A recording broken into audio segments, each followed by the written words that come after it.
मोम का शेर अकबर बीरबल की कहानी। सालों पहले की बात है जब राजा एक दूसरे को पैगाम के साथ कुछ पहेलियां भी भेजा करते थे।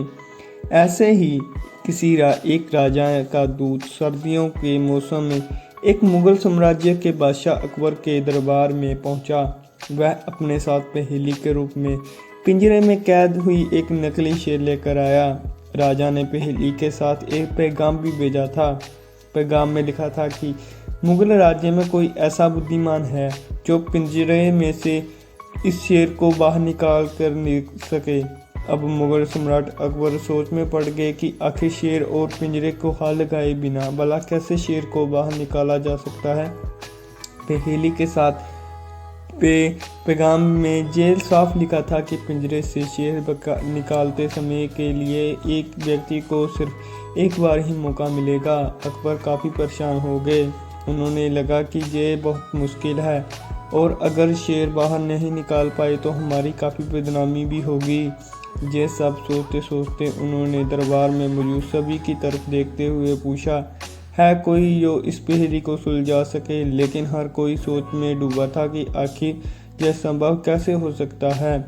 अकबर ने पूछने पर जब किसी का जवाब नहीं दिया तो उन्होंने वजीर बीरबल को याद आने लगी, जो सभा में मौजूद नहीं थे। उन्होंने तुरंत दरबार को भेजकर बीरबल को दरबार में हाजिर होने के लिए आदेश भिजवाया। लेकिन अफसोस, बीरबल किसी सरकारी काम से राज्य से बाहर गए थे। रात भर अकबर इसी सोच में डूबे रहे कि अकबर पहेली को कैसे सुलझाएगा। दूसरे दिन फिर दरबार लगा, लेकिन बीरबल की कुर्सी खाली देखकर अकबर उदास हो गए।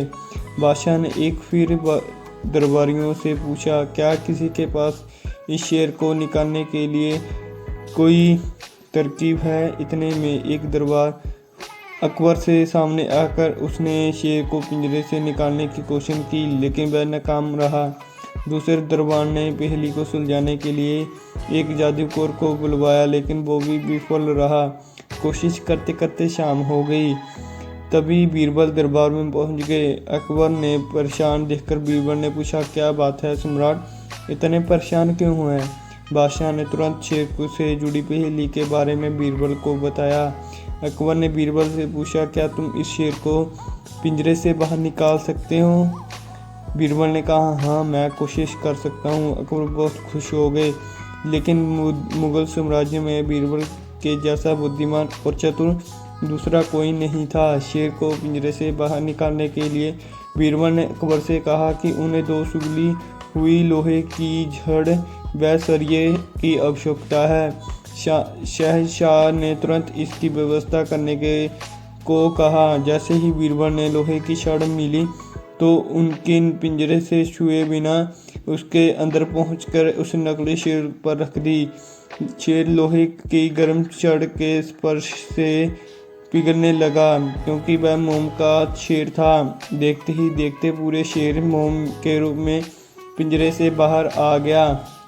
बीरबल की इस अक्लमंदी पर अकबर बहुत खुश हुए। उन्होंने प्रसन्न होकर बीरबल से पूछा, अरे आखिर तुम्हें पता कैसे चला कि पिंजरे के अंदर मोम का शेर कैद है। बीरबल ने बड़ी ही निर्ममता से जवाब दिया, हुजूर बस शेर को गौर से देखने की जरूरत थी। मैंने जब पहेली के बारे में जानने के बाद उसे गौर से देखा तो लगा कि मोम का शेर हो सकता है। साथ ही राजा ने यह भी नहीं बताया था कि शेर को कैसे बाहर निकालना है, तो मैंने उसे पिघलाकर बाहर निकाल दिया। इधर दरबार के बीरबल जय जयकार होने लगी। उधर पहेली को लेकर अकबर दरबार पहुंचा। राजदूत अपने राज्य वापस लौट गया और बीरबल को इस कारनामे के बारे में राजा को बताया। कहा जाता है कि उस दिन के बाद से राजा को ऐसी पहेली भेजना छोड़ दिया। सीख अक्लमंदी से सब कुछ संभव है। हर जगह बल नहीं बल्कि बुद्धि का भी प्रयोग किया जाना चाहिए। दिमाग से हर समस्या का समाधान हो सकता है। धन्यवाद।